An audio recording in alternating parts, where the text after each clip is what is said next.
Hello, my name is Samantha Montalegre and welcome to The Maternity Mentor. Today we are going to be talking about breastfeeding while pregnant.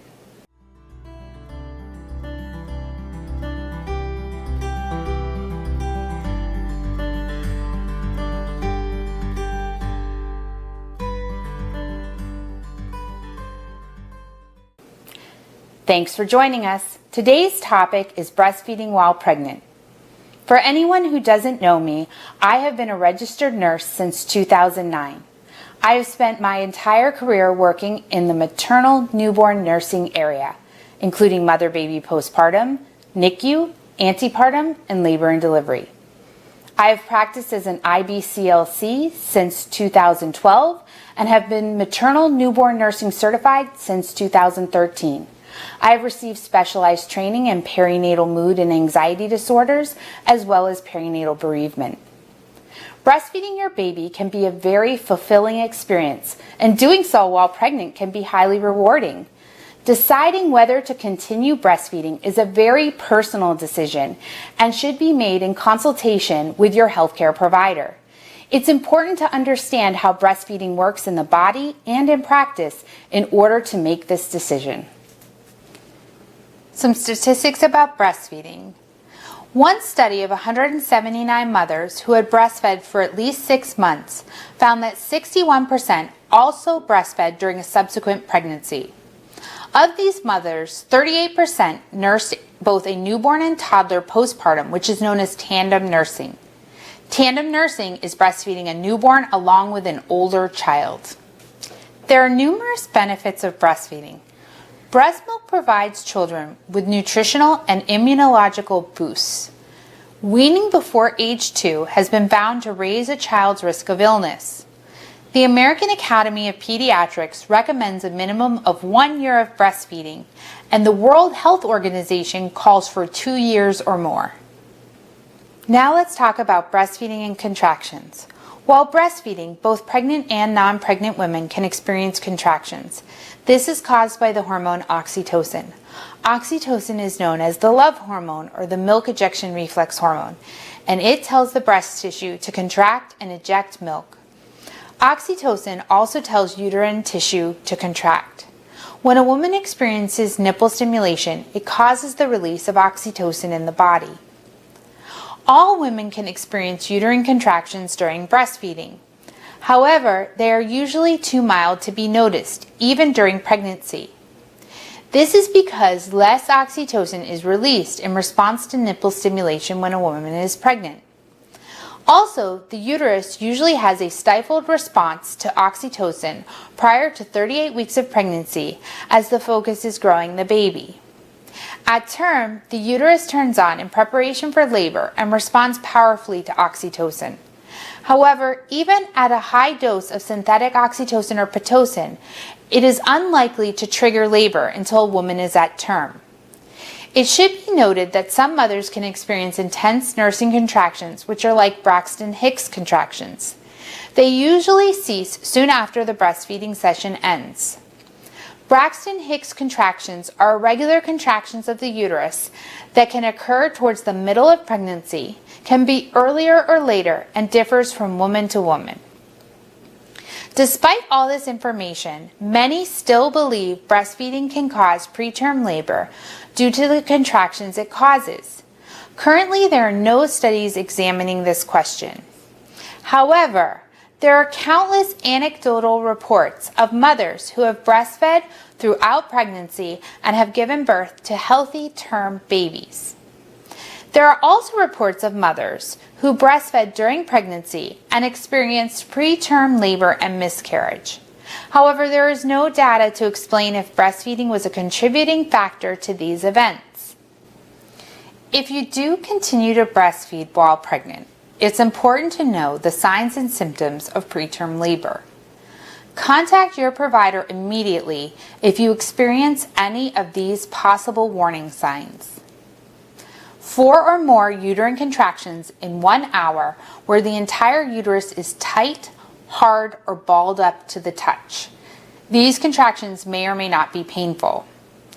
Other signs include low backache, pelvic pressure, cramping similar to menstrual cramps, or increased vaginal discharge, which may include mucus, blood, or water.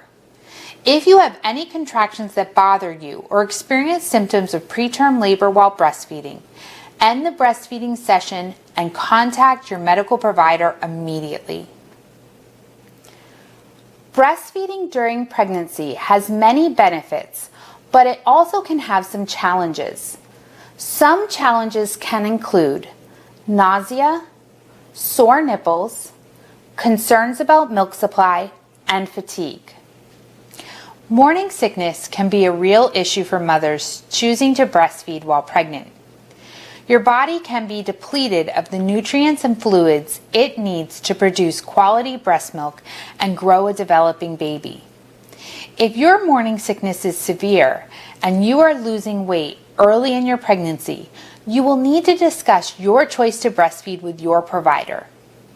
It may be best for you, your baby, and your baby-to-be to discontinue breastfeeding. If morning sickness is manageable while utilizing normal morning sickness strategies, breastfeeding should be able to continue.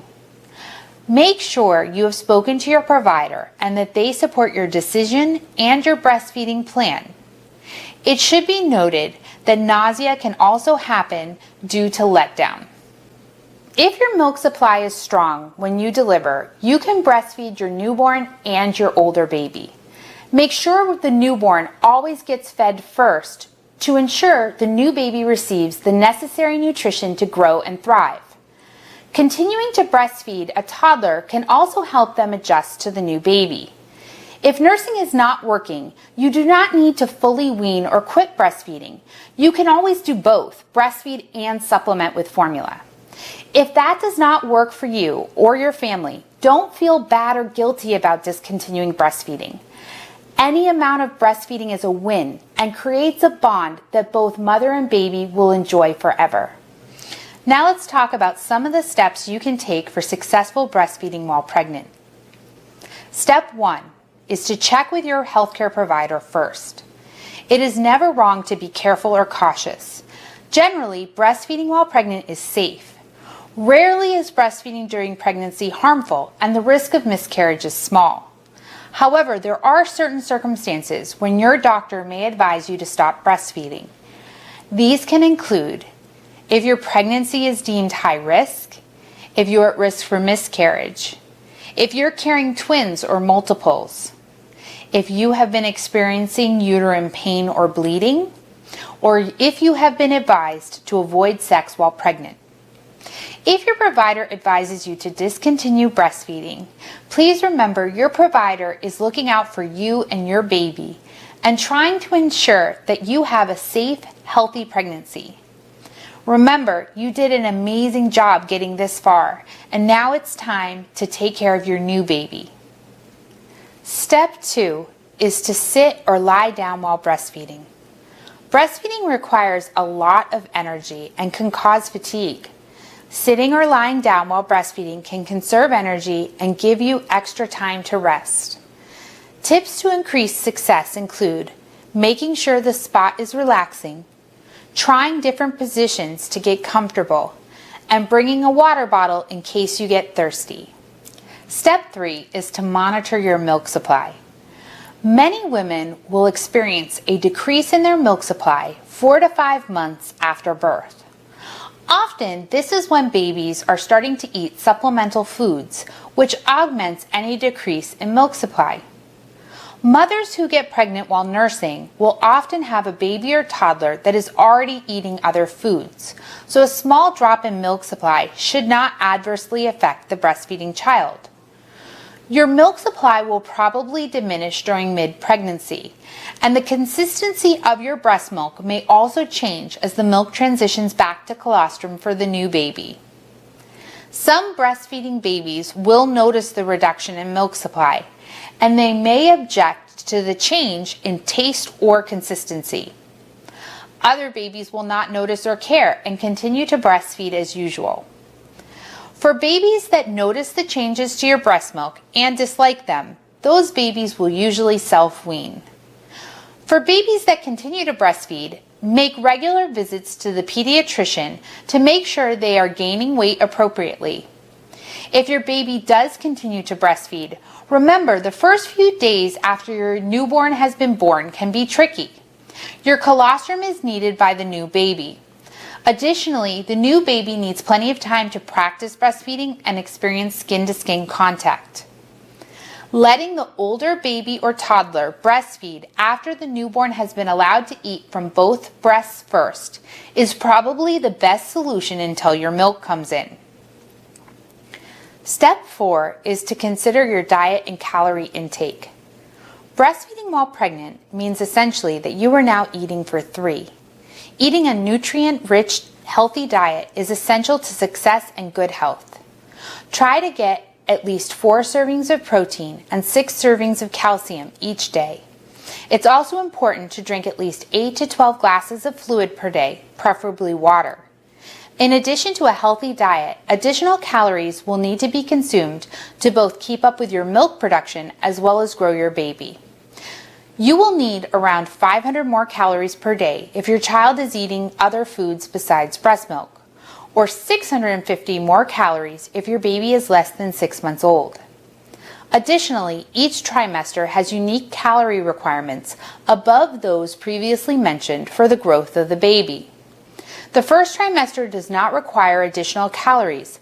However, the second trimester requires 350 extra calories, and the third trimester requires 450 extra calories. For additional guidance regarding your diet and calorie intake, speak with your provider. The provider may give you specific guidelines or refer you to a nutritionist who specializes in pregnancy and diet. Finally, step 5 is to invest in good breast and nipple care. Breast tenderness is a common symptom of pregnancy, and sore nipples are common in breastfeeding. So breastfeeding during pregnancy is the perfect storm. Hydrogel pads are very soothing when applied to sore nipples. Additionally, you can apply organic coconut oil to your nipples, which can also be very soothing and is safe for breastfeeding. An added bonus is that coconut oil does not need to be washed off prior to nursing. Some mothers will choose to use lanolin cream. If so, make sure the lanolin cream is 100% lanolin and does not have any additional ingredients. Also, please note that you cannot use coconut oil or lanolin cream with hydrogel pads, as the creams can break down the pads faster. In conclusion, once you become pregnant, continuing to breastfeed your baby or toddler may be a high priority for you. Talking with your provider is the first step to successful breastfeeding during pregnancy. Whatever decision you make or the road you take in your breastfeeding journey, we hope this video has helped you determine what is right for you and your family. Please share your comments and let us know what topics you would like to hear more about. If you like this content, please remember to hit that like button and subscribe so you can be the first to receive this information. Remember to share this channel with your friends and family and follow us on Facebook, Instagram, and Twitter for additional content. We will link those down below. Thank you so much for joining us at the Maternity Mentor.